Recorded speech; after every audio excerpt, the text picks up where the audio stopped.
All right, example 3 is the exact same problem as the first two, except they did not draw you a triangle. So that's the only missing step. You're going to have to draw your own triangle right here.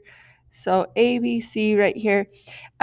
Again, I'm not really caring if it's drawn to scale, but when I see measure B as 106, I'm probably going to write that 106 right here. That's my biggest angle. So we'll call this side B, which means this is going to be little b. And then we can just fill in some other, I guess we do know a few things. A to B is 10 and B to C is 7. So that means let's put C right here. So this could be a shorter side than our A to B, which is 10. But again, if yours is not drawn to scale, doesn't really matter there.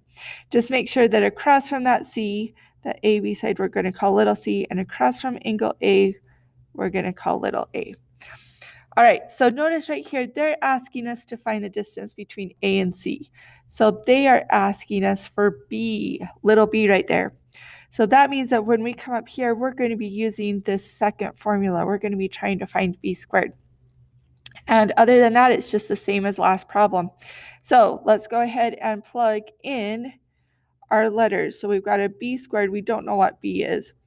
That's equal to A squared. So I'm going to plug in my A, which is 7 squared, plus C squared, C is 10, so 10 squared, minus 2 times A, which is 7, times C, which is 10, times the cosine of angle B.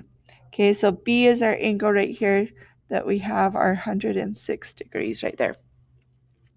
All right, don't forget the squared there. B squared is equal to, the rest of this just plug into your calculator, 7 squared plus 10 squared minus 2, parentheses 7, parentheses 10, times the cosine of 106.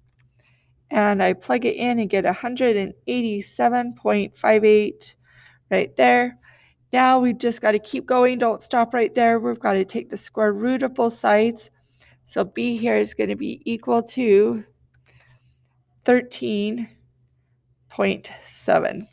Okay, 13.7 is what that side, I guess you might want to write AC. AC is equal to 13.7. And you're finished with that one. All right, so that's it for our side angle side problems. Our next 3 examples, we're going to be dealing with examples that give you 3 sides and you're asked to find an angle measure. So tune back in for those.